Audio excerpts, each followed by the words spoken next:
সুপ্রিয় দর্শক শ্রোতা, শিকর নিউজের পক্ষ থেকে সবাইকে জানাচ্ছি অনেক অনেক শুভেচ্ছা ও ভালোবাসা। সুপ্রিয় দর্শক, আমাদের নিয়মিত আয়োজন দুপুরের গল্প। আজকের এই গল্পের অতিথি হচ্ছেন আমাদের প্রিয় এক ভাই, বিশিষ্ট সাংবাদিক, কলামিস্ট ও ছড়াকার জনাব রফিকুল ইসলাম টিপু ভাই। টিপু ভাই কেমন আছেন? শুকর আলহামদুলিল্লাহ, বেশ ভালো আছি। যাক, আপনি আসছেন কষ্ট করে আমাদের এই স্টুডিওতে, আমরা আসলে খুশি। শুক্রিয়া। তো আজকে যেটা হচ্ছে আমরা গল্প করবো যে বর্তমান সমসাময়িক অবস্থা নিয়ে, যে এখন এই যে বর্তমান পরিস্থিতিতে আমাদের দেশের অর্থনৈতিক অবস্থা, বিশেষ করে মধ্যবিত্ত পরিবারগুলো তারা কিভাবে চলছে, তাদের জীবনযাত্রার মান আগের মতো কেমন হয়েছে, এই বিষয়গুলো নিয়ে। আর যেহেতু একটি সরকারের পতনের পর নতুন নির্দলীয় তত্ত্বাবধায়ক সরকার প্রতিষ্ঠা হয়েছে, অন্তর্বর্তীকালীন সরকার, এবং আমাদের কিছুটা কষ্ট হবেই, ভালো কিছু পাওয়ার জন্য কষ্ট করতেই হয়। তো এই বিষয় নিয়ে আমরা একটু জানতে চাচ্ছিলাম যে আপনার দৃষ্টিতে, যেহেতু আপনি সচেতন নাগরিক, আপনার দৃষ্টিতে এখন বর্তমানে বিশেষ করে আমাদের ঢাকাতে, রাজধানীর জীবনমান, মানুষের জীবনমান চলাচল, মানে কষ্টগুলো আগের চেয়ে এখন কি অবস্থা আছে? মানুষকে স্বস্তি ফিরে পেয়েছে নাকি অশান্তিতে আছে? বর্তমান বাংলাদেশের যে পরিস্থিতি, বিশেষ করে ঢাকা সিটিতে যেটা লক্ষণীয়, যেটা মানুষের সাথে আলোচনায় চলাফেরা যেটা বোঝা যাচ্ছে, সেটা হচ্ছে যে মানুষের ফিনান্সিয়াল কন্ডিশন কিছুটা খারাপ হলেও ভিতরে কেমন একটা স্বস্তি ভাব কাজ করে করতে গিয়ে। মানে দীর্ঘদিনের একটা জুলুমের শাসন অবসানের কারণে মানুষ একটা স্বস্তি পেয়েছে, বাক স্বাধীনতা অনেকটাই ফিরে পেয়েছে।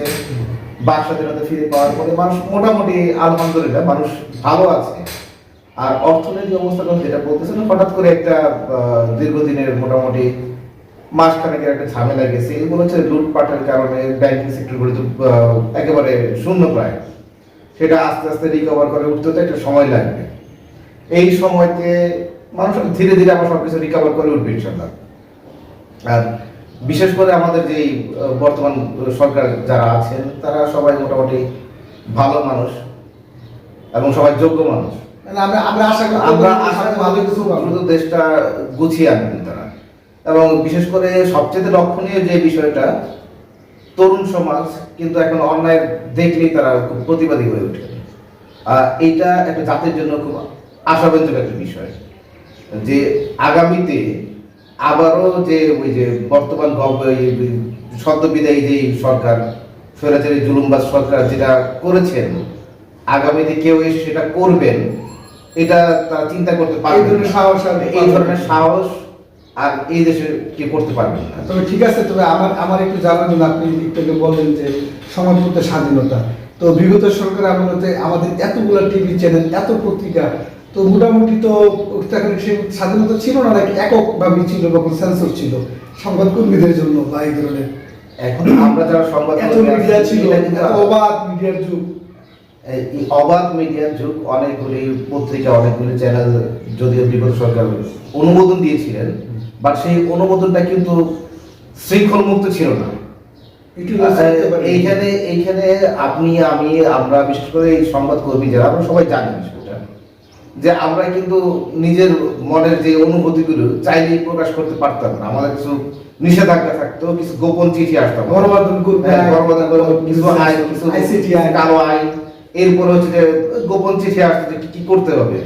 নিউজের উপরে আমাদের একটা নিষেধাজ্ঞা ছিল, কোন টাইপের নিউজ করবো, কোন টাইপের নিউজ করবো না। সেন্সর ছিল, তাহলে তো আমরা এটাকে স্বাধীনতা বলতে পারি না। এখন আমরা চাইলে প্রকাশ করতে পারি। সুপ্রিয় দর্শক, বিরতির পর আবার হাজির হয়েছি শিকর নিউজে। তা আমাদের সাথে আছেন কবি, সাংবাদিক রফিকুল ইসলাম টিপু ভাই। আমরা আবারও তার কাছে ফিরে যাচ্ছি। টিপু ভাই, আমরা যা বলছি আমাদের সংবাদপত্রের স্বাধীনতা নিয়ে, তো এটা আপনি বলছেন আসলে এটা পক্ষে বিপক্ষে অনেক ধরনের যুক্তি থাকে, অনেক আইন প্রণয়ন করে গেছে, অনেক কিছুটা আমাদের পক্ষে, কিছুটা আমাদের বিরুদ্ধে ছিল, এবং আমাদের সাংবাদিকরা অনেক নির্যাতিত হয়েছে, অনেক মামলা খেয়েছে। আর সবচেয়ে মজার ব্যাপার দেখেন, নির্দলীয় সরকার আসার পরে কিন্তু কিভাবে সব অটোমেটিক জামিন হয়ে গেছে। তার মানে মামলাগুলো মিথ্যা ছিল, হয়রানিমূলক ছিল, হয়রানিমূলক ছিল, ক্ষমতার অপব্যবহার করে এই নতুন সরকার এসে সবগুলোকে জামিন দিয়ে দিল। ক্ষমতার অপব্যবহার তখন বলতে পারে যখন হচ্ছে যে সরকারের স্বার্থ যদি সরকার করে। ওনারা আসছেন, ওনারা দেখছেন যে এই বিষয়টা হচ্ছে গণমাধ্যমের স্বাধীনতার বিষয় যদি আপনি খেয়াল করেন, দেখবেন যে সাংবাদিকগুলি আইসিটি আইনে তারা ভিতরে কারাগারের ভিতরে ছিলেন, তারা কেন ছিলেন, কি প্রকাশ করেছিলেন? কোনো না কোনো ভাবে বিগত স্বৈরাচারী সরকারের কোনো গোপন অভিসন্ধি প্রকাশ করেছেন, এই কারণে তারা ছিলেন আইসিটি মামলার ভিতরে, কারাগারের ভিতরে। এরপরে যদি আপনি চিন্তা করেন যে দেখেন যারা যে সাংবাদিকগুলি মামলায় জর্জরিত হয়ে যারা কারাগারে দীর্ঘদিন ছিলেন, তারা কেন ছিলেন, এই বিষয়গুলো একটু ক্ষতি যদি দেখেন, তখন আপনি বুঝবেন যে আসলে এই বর্তমান সরকার পক্ষপাতিত্ব করেছে আর বিগত সরকার জুলুম করেছে। যাক, এটা আমাদের দর্শকরা ভালো বুঝতে পারবেন, আমরাও কিছুটা ভুক্তভোগী। তো টিপু ভাই, আমি এই মুহূর্তে একটু জানতে চাচ্ছিলাম যে ইদানিং আছে 4-5 দিন ধরে ঢাকা শহরে খুব তীব্র যানজট। যেমন এই যে আপনার এই চাঁদপুরের ফ্লাইওভার থেকে উঠলে প্রায় 2 থেকে 2.5 ঘন্টা লাগে গুলিস্তান যেতে। হ্যাঁ, নিচেও জ্যাম, উপরেও জ্যাম, এটা মানুষের খুব চরম ভোগান্তি। বিগত 4-5 দিন না ভাই, আরো অনেক দিন যাবো, অনেক দিন ধরে এই যানজটটা, এই 4-5 দিন মনে হচ্ছে একটু বেশি। হ্যাঁ, এইটা হচ্ছে আপনার ওই যখন বিপ্লব সংগঠিত হলো এরপর থেকে কিন্তু দেশে পুলিশ শূন্য ছিল দীর্ঘদিন, ট্রাফিক পুলিশ শূন্য ছিল দীর্ঘদিন। আমাদের ছাত্ররা মোটামুটি বেশ কিছুদিন ব্যাকআপ দিচ্ছেন, তারা বেশ কিছুদিন তাদের ছাত্রদের ব্যাকআপে পরিবহনগুলি মোটামুটি একটা শৃঙ্খলায় এসেছিল, যদিও তারা অতটা দক্ষ না, তারপরেও ট্রেন আপ না হওয়ার পরে কিন্তু তারা মোটামুটি ভালো দক্ষতার পরিচয় দিয়েছিলেন। এরপরে পরবর্তীতে আস্তে আস্তে যখন ট্রাফিক পুলিশরা জয়েন করা শুরু করলেন, যদিও আমার মনে হচ্ছে যে এখনো 100% পুলিশ জয়েন করেন, অনেকে জয়েন করেন এখনো। আর আরেকটা সবচেয়ে বড় লক্ষণীয় বিষয় যে একটা সময় তো আপনার ট্রাফিক পুলিশ এবং সার্জেন্টদের ঘুষের একটা রমরমা বাণিজ্য ছিল। ঘুষ বলেন, চাঁদাবাজি বলেন, আমরা দেখতাম গাড়ি অকারণে দাঁড় করে রাখতো, গাড়ি দাঁড় করে রেখে কিছুটা টাকা কালেকশন করা। এটা কিন্তু আমরা সবাই মোটামুটি এটা একটা ওপেন সিক্রেট বিষয় বলা চলে, যে সবাই দেখতো, সবাই বুঝতো, কিন্তু কেউ বলার সাহস ছিল না। এখন কিন্তু ওই বিষয়টা নাই। এখন ওই বিষয়টা না থাকার কারণে এটা একটা জনগণের ভিতরে একটা অভিব্যক্তি যে এখন ঘুষ খেতে পাচ্ছে না, আপনার হচ্ছে যে চাঁদাবাজি করতে পারতেছে না, এই কারণে তাদের ডিউটিতে তারা কিছুটা গা ছাড়া হয়। আর অনেকেই জয়েন করে না, অনেকে জয়েন করে না। এখন যারা জয়েন, আমাদের যাত্রাবাড়িতে আপনার গতকালকে দেখলাম দুজন ট্রাফিক ভাই আছে, পাশে ওদিকে এক ছাত্র দেখতেছে, ছাত্র না মানে নর্মাল একজন লোক দেখলাম লাঠিতে দেখতেছে। তো আসলে একটু দেরি হবে, তবে এদিকে কিন্তু নজর দেওয়া উচিত বর্তমানে। এই দিকটা জনগণ চায় শান্তি, একটু মানে শান্তিতে চলাফেরা করতে চায়, বাজারে একটু শান্তিতে যেতে চায়, কাজকর্মে শান্তিতে যাবে, বাসায় ফিরবে। কিন্তু দেখা যাচ্ছে আপনার যাত্রাবাড়ি ফ্লাইওভার, যাত্রাবাড়ি থেকে গুলিস্তান দিয়ে ফ্লাইওভার, হানিফ ফ্লাইওভার, এই ফ্লাইওভারে যে আপনি উঠার পরে আপনি নামবেন কখন আপনি নিজে শিওর না। এটা আমিও কয়েকদিন এটার ভুক্তভোগী, আমিও দেখেছি যে উঠতেছেন যখন মাঝখানে যখন আপনি আটকে যাবেন, তখন আপনি পিছনে আসতে পারবেন, সামনে যেতে পারবেন না। তো এই অবস্থা চলছে শুধু যাত্রাবাড়ি ফ্লাইওভার যে এটা না, আপনার এটা আপনার রামপুরা স্টাফ কোয়ার্টার যে রোড, এরপরে হচ্ছে যে আপনার ওই নতুন বাজার থেকে শুরু করে বসুন্ধরা গেট, যমুনা ফিউচার পার্কের দিকে, এই পর্যন্ত এইখানে আপনার নতুন বাজার থেকে শুরু করে যমুনা ফিউচার পার্ক পর্যন্ত যেতে 1.5 ঘন্টা সময় লাগে, যেটা নর্মালি যেটা গাড়ি চলবে 5 মিনিটের রাস্তা। তো এই বিষয়গুলো আসলে নজর দেওয়া উচিত। আচ্ছা, ট্রাফিক সার্জেন্ট ওনারা আসলে আপনার একটু সচেতন, আপনার কি সাজেশন যে এই পদ্ধতি নিলে বা এই উদ্যোগ নিলে ট্রাফিক ব্যবস্থাটা একটু উন্নত হইতো বা এই যানজটটা কমতো? আসলে আমাদের ট্রাফিক ব্যবস্থা, আমি যেটা মনে করি, এটা আমার সাজেশন, যেটা আমার সাজেশন বলেন আর আমার নিজের অভিব্যক্তি বলেন, ট্রাফিক ব্যবস্থা ঢেলে সাজানো উচিত। এবং আমাদের রাস্তার যে ডিজাইনগুলি, এখানে কিছুটা সংস্কার, মানে খরচ ছাড়া সংস্কার যেটা করা যায়, কারণ বাড়তি হয়তো খরচ করার মতো সিচুয়েশন এখন আমরা নাই। কারণ আমাদের যে সিচুয়েশন এখন, এই পরিস্থিতি তো বিগত সরকার যে পরিস্থিতি তৈরি করে দিয়ে গেছে আমাদের জন্য, আমরা এখন চাইলে কিছু খরচ করতে পারতেছি না। এই দিকটাও খেয়াল রাখতে হবে। আরেকটা বিষয় হচ্ছে আমাদের রাস্তাঘাটে, বিশেষ করে ঢাকা শহরের রাস্তাঘাটে যানজটের একটা অন্যতম কারণ যেটা হচ্ছে রাস্তায় অপ্রয়োজনে লোকাল বাস এবং লোকাল পরিবহন যেগুলি আছে, যাত্রী উঠানামা করানোর জন্য রাস্তার মাঝ বরাবর দাঁড়িয়ে থাকে। আমরা কিন্তু দেখছি যে বিগত সময় ছাত্র যখন রাস্তা ছিল, হ্যাঁ, তখন কিন্তু গাড়ি যথাযথ রাখতে পারে। হ্যাঁ, এই যন্ত্রের জায়গায় ছিল গাড়ি পার্কিংটা, এটা একটা বড় সমস্যা রাস্তা যানজটের জন্য। পার্কিংটা যদি আপনি নির্দিষ্ট একটা পার্কিং প্লেস দিয়ে দেন, দেখবেন যে যানজট অটোমেটিক্যালি 50% কমে গেছে। তবে আরেকটা জিনিস, আমি গতকালকে একজন গাড়ি চালককে জিজ্ঞাসা করলাম যে এখন আপনারা এখন চাঁদা দেন, সত্যি কথা বলতে কি উনি সত্যি কথাই মনে হচ্ছে বলছে যে না ভাই এখন আর আগের মতো চাঁদা দিতে হয় না, নিয়মিত আমাদের টুকটাক খরচ হতে চাই, আগের মতো সে অত্যাচার নির্যাতন নাই। হ্যাঁ, এটা কিন্তু একটা ভালো যে চাঁদাবাজের যে বিষয়টা, এই রাস্তা সরকারের দেশে চাঁদা আসলে দিতে হচ্ছে না এখন। কিছু কিছু জায়গায় চেষ্টা করতেছে অন্য একটা গ্রুপ সেই চেষ্টা করতেছে, বাট তারা এখনো সেভাবে সফল না। আচ্ছা, এবং এটা আশা করি আমাদের ছাত্র জনগণ সফলতা দিবেও না।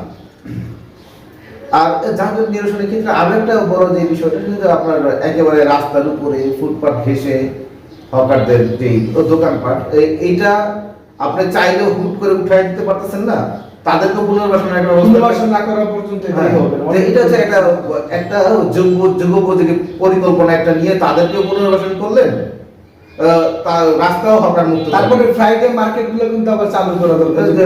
অলরেডি মার্কেটটা যেটা চলেছে এখন, বিগত দিনে আমরা দীর্ঘদিনে যেটা দেখেছি, আপনি মাঝে মাঝে কিছু কিছু কর্তৃপক্ষ কি করেছেন, এই হকারদের উচ্ছেদ করার জন্য অথবা হকার মুক্ত ফুটপাত হকার মুক্ত করার জন্য, রাস্তাঘাট হকার মুক্ত করার জন্য বিকল্প একটা ব্যবস্থা ঠিকই করেছেন, বাট বিকল্প ব্যবস্থা থেকে গেল একটা বাজার রূপে।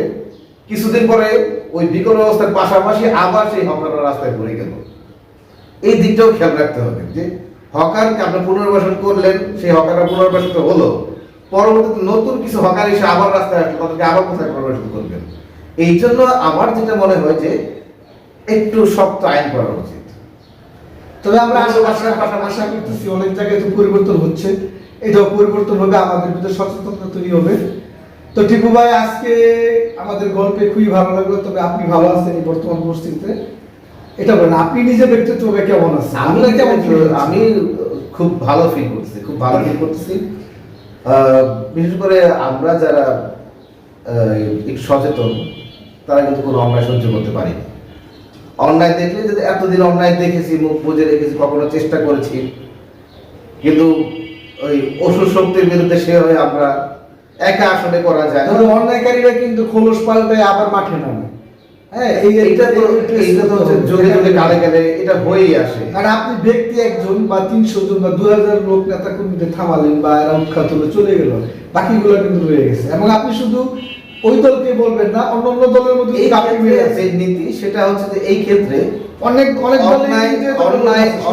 অন্যায় হিসেবেই দেখতে হবে, ন্যায়কে ন্যায় হিসেবেই দেখতে হবে, দলমত নির্বিশেষে। অন্যায় মানে অন্যায়, আমাদের দেশকে ভালোবাসতে হবে, এবং অন্যায় দেখলে সেটা অবশ্যই প্রতিহত করতে হবে, অন্যায়টা যেই করুক।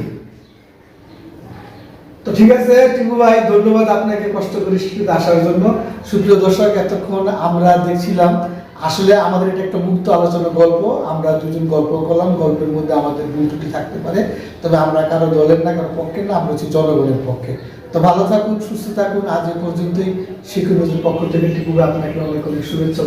আপনাকে অনেক অনেক শুভেচ্ছা, অভিনন্দন। আল্লাহ হাফেজ। আল্লাহ হাফেজ।